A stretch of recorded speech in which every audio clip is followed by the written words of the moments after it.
Welcome back, everyone. Before getting to non-things, which is the topic of this video, I have a couple of afterthoughts about the crisis of narration, which was one of the book that I discussed in one of the recent videos. One thing that I almost got to discussing, I almost expressed this idea, and I personally think that Byung-Chul Han also gets close to expressing this idea but doesn't quite do it, is about what the crisis of narration is at its core, at its heart. It is not about a shortage of stories or a shortage of narratives. And looking around, people are not telling stories, or they're not engaging, or they're not participating in stories. Although that is one way of discussing the crisis of narration. Another way to touch on it is to say, or to approach it, is to point out that insofar as we have narratives, insofar as we relate to narration and stories, we take those relationships and then we take those narratives for granted. We take them as fixed. We take them as set in stone, like the myths, for example. Imagine or remember the myths that Jordan Peterson talks about with respect to, or in reference with, Carl Jung.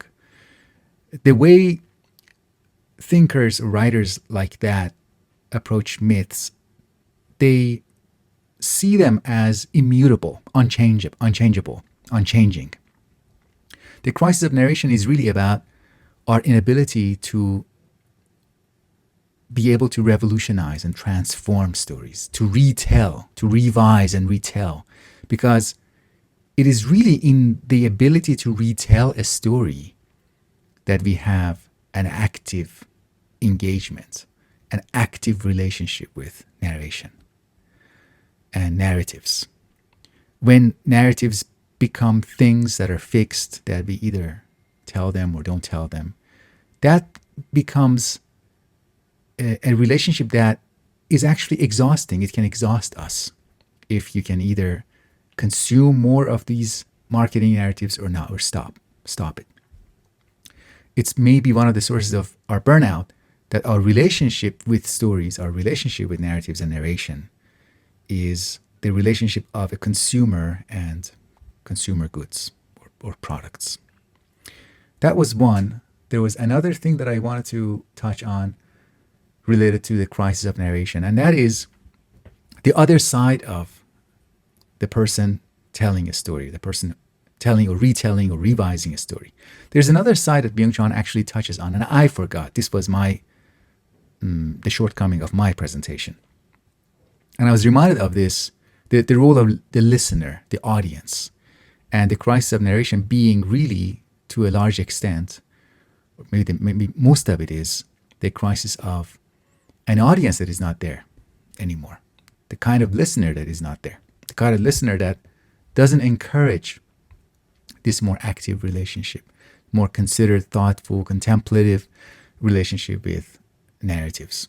I was reminded of this today because I was talking with one of my friends, exchanging text messages, and I happened to tell her about, I don't know if I really want to post a video every week, because people might not be interested. People might lose interest if there is like too much regularity in the posting of videos. And she said, no, we're interested. I mean, speaking for herself, she said, I'm interested. And I remembered that there are a handful of people that, thanks to YouTube, thanks to my social media activity, to the extent that I am active on social media, I have found a handful of people who have really demonstrated to me what it feels like to be listened to. And having that in the back of my mind, having that in mind, it enables me to speak in a different way. It enables me to speak without having to address the pressure of a busy executive, address the kind of pressure that a busy businessman might imply, or might actually directly express to you, that you have 30 seconds, give me your elevator pitch. Even in my my life in academia, in my academic career, this concept of the elevator pitch was pretty dominant. It was one of the things that organized our approach to presentations, preparing presentations, practicing presentations, and even writing. And it's not that you're just organizing the way you talk about your research with reference to the elevator pitch, that the elevator pitch becomes the ultimate form of communication, but that actually loops back and shapes the way we do research. So the crisis of narration is the crisis of experience and how we relate to experience. And that's also a point that was discussed both by Walter Benjamin and by Byung-Chul Han.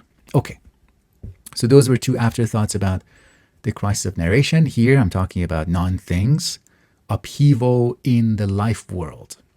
The German translation, the original German edition, not translation, the German text was published in 2021. And by this time, Byung-Chul Han is a famous, well-known, influential thinker. So it just took 1 year. The following year, 2022, Daniel Steuer's translation came out, published by Polity. In German, there is this practice of inventing new words or inventing new expressions by putting together, by combining expressions. The translators of Han do this thing in English, and sometimes it doesn't really work. I might get to that later in this video or in a different video altogether. That's an interesting topic. But if I were to translate, I mean, I don't really translate from German. I don't read German that well. But if I were to translate, I would do it in a way that is more friendly to the character of the English language. Like sometimes a word has to be unpacked. A word in German could become a phrase. The table of content in non-things, a list of chapters. Chapter 1 is from things to non-things. So there's a movement. The first two chapters indicate this movement from things to non-things. Chapter 2 is called From Possessing to Experiencing. Chapter 3, Smartphone. Then Selfies, Artificial Intelligence, Views of Things, which is a longer chapter with multiple subheadings, subsections. And the last two chapters are called Stillness and finally Excursus on the Jukebox. That Excursus on the Jukebox is both autobiographical and it is inspired by Peter Handke, which is a long-term companion, intellectual companion of Han, Peter Handke. That last chapter was really, its effect on me, the Excursus on the Jukebox, was very melancholic. Is that the accent? Very depressing or melancholic. So there's this movement in general from the tendency from things to non-things. So imagine that one example where this might work is, imagine you have people, you have individuals, but you replace individuals with their heights or with their weights. So you're replacing complex, multifaceted things with bits of information. That might seem like an unusual thing to do, but similar to that, imagine that you have persons who are visiting websites and you're replacing persons with the concept of users. And you have users who then become replaced with some metrics like the number of clicks that they do per page or the number of times, minutes, seconds that they spend per page. So certain things begin to happen. This is, and Han emphasizes this, there's a replacing that is going on. User, the image of a user and the metrics associated with the user replace the image of a person. There is a reduction. We can describe this in terms of a reduction of a multidimensional thing or individual to one or two dimensions of it. And then the treatment of that dimension is that maybe that dimension you want to optimize or maximize things or look for maximum points in that dimension. And there are a lot of implications that come from that, and I'll touch on some of them later with the help of Han's text. Another example is in books, so the movement from things to non-things with books is the movement from physical copies of books to ebooks. So with the physical copy, like this, the words, the autobiography of Jean-Paul Sartre, you can touch it, you can smell it, you can put marks in it, you can take notes in the margins, you can observe over the years the wear and tear, the dust that gathers. You can have these dog ears or earmarks, I don't know what the expression is, but even with the physical book, the point is that even if you don't mark your book, you are still not marking something that could be marked. You're protecting something that is protectable. With ebooks, you get to the realm of non-things. You get to the realm of purity and reduction. Now what you get is the pure book. Yes, you can highlight, but those highlights can be removed. There's nothing to touch. Really, you can touch the tablet that you're using, but you cannot touch the book itself. You cannot smell the pages of the book. And that ebook is weightless. It doesn't have the physical features that the book has. So the book really is an object in the sense that an ebook is not. One of the things that non-things give us is they give us a feeling of transparency. They give us the feeling that you have what you need. The thing that you need, the thing that is relevant is here. There you go. Here's an ebook. There you go. Here's the data about the users of your website. There's a claim in the non-thing. So reduction to one dimension, as I said, has implications. It also raises questions like what other things can we do with that metric? Can we maximize? Certain things stand out and certain things are pushed into the background. Han links this in the second half of the book. There is this sentence or half sentence. He writes, quote, "The project of modernity, the project of instrumentalizing things and making them totally available," that's the end quote. This is the driving force behind turning from things to non-things. Another insight is that we do this to ourselves too. In the case of selfie, for example, Han writes, quote, "As selfies are primarily messages conveying information, they have a tendency to be over-expressive. Extreme postures are common. There are no mute selfies. Analog portraits, by contrast, are usually quiet. They do not demand one's attention. This quietness is precisely what gives them their expressive force. Selfies are loud, but poor in genuine expression." End quote. So this is, imagine the selfie wants to do one thing. And because it wants to do one thing, for example, look, this moment I was here, I'm happy. Because it wants to do one thing, because it is reduced to that one dimension, there's a tendency then for that one dimension to become extreme and excessive. So expressions become over expressions. Postures become extreme. Whereas when you go back to the older relationships we had with photos, photography, there was a quietness because there was a recognition that it's not just expression that the selfie wants to do. It's not just the information, a message. There is something more about this moment that we are trying to capture with the photograph. Before I forget, if you are interested in this theme, there is this wonderful film by Wim Wenders called Perfect Days. If you have not watched it, it's possible that you have watched it already, especially if you're interested in the kinds of things that I talk about on my YouTube channel. You probably have watched Perfect Days. But if you haven't, please watch it. It's a great complement to Han's book, especially Non-Things.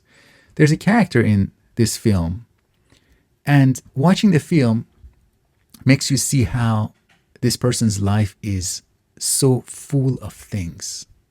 He has a life of things. He lives among things, and he is attuned to the things. It's not just individual things. It's an environment The collection of things together construct or make up his environment, his life world, his small home, his sleeping mat, his small collection of books. There's a vending machine outside of his home, just outside his car, his cleaning tools, the regular places that he goes to eat after work, the park that he has his lunch break in, his analog camera, and he takes his analog camera out to take photos, and he takes his camera to the shop to get the photos printed. So watch that film if you haven't. It would be as effective, maybe even more effective than reading this book. Although this book has takes a different path, but I think there is a lot of similarities in what is the concern of the movie, the creators of the movie, and Han's concerns in this book. So let me read. I've selected, as usual, a bunch of passages from throughout the book, and I will read some of these passages and provide occasional commentary, including some of my commentaries, as you might expect, is criticism, sometimes praise, but sometimes criticism. So we read in the beginning, quote, "The terrestrial order, the order of the earth, consists of things that take on a permanent form and provide a stable environment for dwelling. They are the things of the world in Hannah Arendt's sense, things that have the function of stabilizing human life." End quote. That was a phrase from Hannah Arendt, the function of stabilizing human life. Because there is this continual reference to them, continual back and forth with them. And because they are, relatively speaking, stable, they provide us with a sense of stability. Next passage. "This terrestrial order is today being replaced by the digital order. The digital order de-reifies the world by informatizing it. Decades ago, the media theorist Willem Flusser remarked, 'Non-things are currently entering our environment from all directions, and they are pushing away the things. These non-things are called information.'" End quote. By the way, recall that word de-reify, the digital order de-reifies the world of the world by informatizing it. That's one of the examples that I thought maybe the English translation could do take a different approach compared to the German by unpacking and separating the words. Anyways, next. "The Industrial Revolution solidified and expanded the sphere of things, distancing us from nature and the crafts, from work, from manual work with our hands. But only digitalization put an end to the paradigm of the thing. It subordinates things to information. Hardware is the subordinate base for software." End quote. So the thing now becomes important insofar as we want to know the information about it. So the non-thing becomes more important than the thing itself, strangely. "The rapid advance of informational entropy, that is, of informational chaos, pushes us into a post-factual society. The distinction between true and false is erased. Information now circulates in a hyper-real space, without any reference to reality. After all, fake news is a kind of information, and one that is possibly even more effective than facts. What counts is short-term effect. Effectiveness replaces truth." Unlike information, truth possesses a firmness of being. A firmness of being. Truth is characterized by duration and stability. Truth is facticity. It resists any change or manipulation. It resists it. It doesn't mean that you cannot change it, but you have to work hard to change a piece of truth, so to speak. It thus forms the foundation of human existence. Conceptually, we may call truth what we cannot change. Metaphorically, It is the ground on which we stand and the sky that stretches above us. Jumping ahead. Erich Fromm's criticism of modern society, that it focuses on having rather than being, is no longer completely apt. For now, we live in a society of experiencing and communicating that prefers being to having. The old maxim of having, the more I have, the more I am, no longer holds. The new maxim of experiencing is the more I experience, the more I am. End quote. Okay, so I disagree a little bit with this statement about Fromm and Fromm's judgment not being applicable as much now, because we are just replacing things with non-things. Erich Fromm said that we are not concerned with being, but we are concerned with having instead. And we have this attitude that I should have in order to be. But now, we are not concerned with being. We're not concerned with having a contemplative life. We're not concerned with leisure. We don't just allow ourselves to be. Instead, and unlike what Han says here, Fromm's formulation should be, now we want to have non-things. We are still in the having mode, but what we want to have, what we desire to have, are no longer the things, but the non-things. Already in Fromm's time, we were concerned with having commodities, and commodities are not, to be precise, they are not really the things, they're an aspect of the things. But now that has become even more extreme. The non-thingness of what we want to have is more dramatic. It's more extreme. So I kind of part ways with Han to say that Erich Fromm's statement about having versus being, and our position that is more on the side of having, still applies. We just need to substitute the what in Fromm's formulation with non-things. So basically, Han is almost there. We even expect the consumption of things to provide us with experiences. The informational content of things, for instance, their brand, is more important than their use value. See, Han pretty much said what I just said. We want to consume these non-things like brand. We want to have these things. It's not just about the experience. It is an experience of having something that is intangible. Back to the text. The informational aspect of a commodity becomes ever more important than its material aspect. The aesthetic, cultural content of a commodity is the actual product. The economy of experiences replaces the economy of things. Next, human beings who are not interested in things, in possession, do not submit to the thing morality, the morality of things, thing morality, which is based on work and property. They prefer play to work, experiencing and enjoying to possessing. So again, I would say this differently.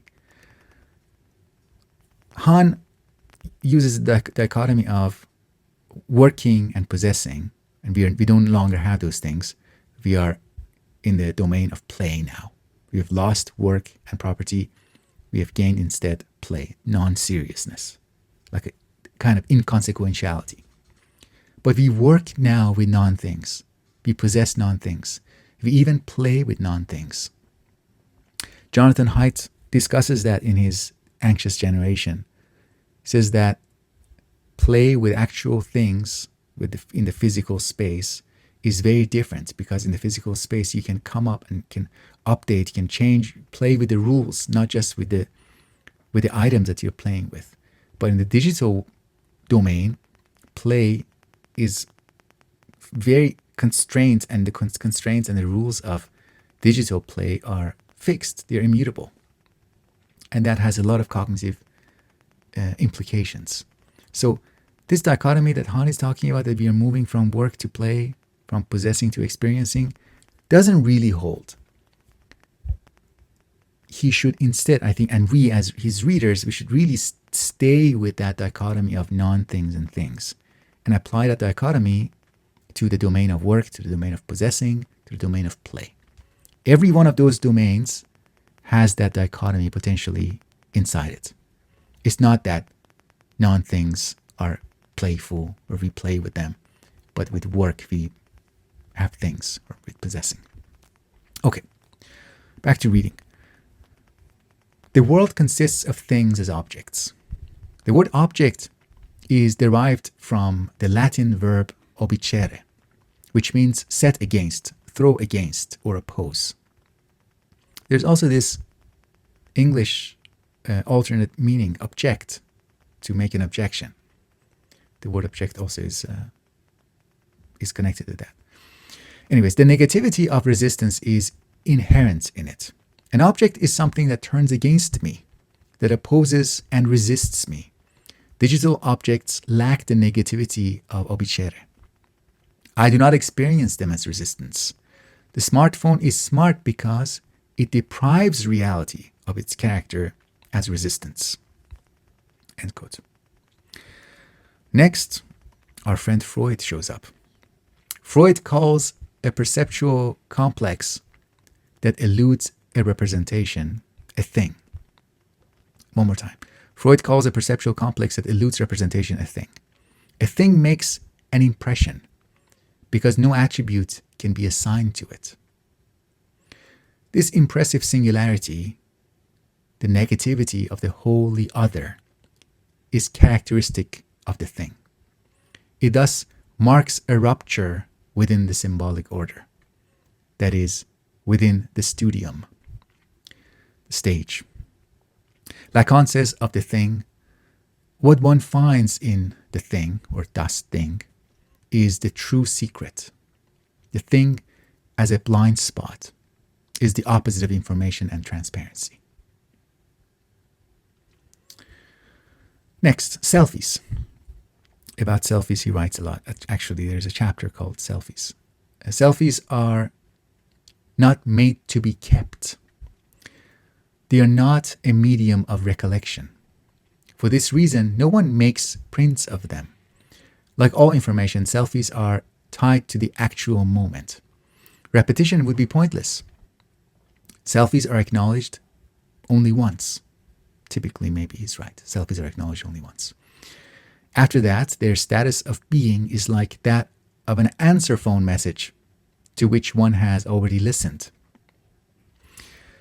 Selfies do not testify to the person. The use of standardized facial expressions such as duck face precludes any attempt at personal impression. With tongue stretched out and one eye closed, each of us looks the same. We play to the gallery. That is, we stage ourselves in different postures and roles.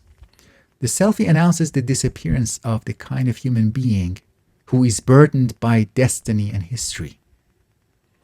It expresses a form of life that devotes itself playfully to the moment. Selfies do not mourn. End quote. Or we could say, the person who is being represented in the selfie is not a being that is capable of mourning. And mourning may be the theme of that last chapter on the jukebox, and that's why I found it so melancholic. One of the messages that I think Han leaves us with in that last chapter, and maybe it's a message that he gives us despite himself, despite his explicit intentions, is that we cannot get back to the world of objects with forming an attachment to a single object. It is not about any one single object. It is about a world. And he talks about buying and owning a jukebox and how that jukebox gave him the impression of a different world, that was a different world in which the jukebox naturally belonged, or belonged in a way that would be seamless. And Han was filled with this desire to keep adding things around it to flourish the world of the jukebox, and maybe flourish his apartment in a way to make it more in line with a jukebox. It can't just be done with one or two or three objects. It's a different form of life that Han is talking about. The form of life that corresponds to things versus the form of life that our form of life that corresponds mainly to non-things and information. Okay, if you have any thoughts, let me know. This was my selective reading and overview of the book. And thank you for your attention, and I'll speak with you in future videos. Bye for now.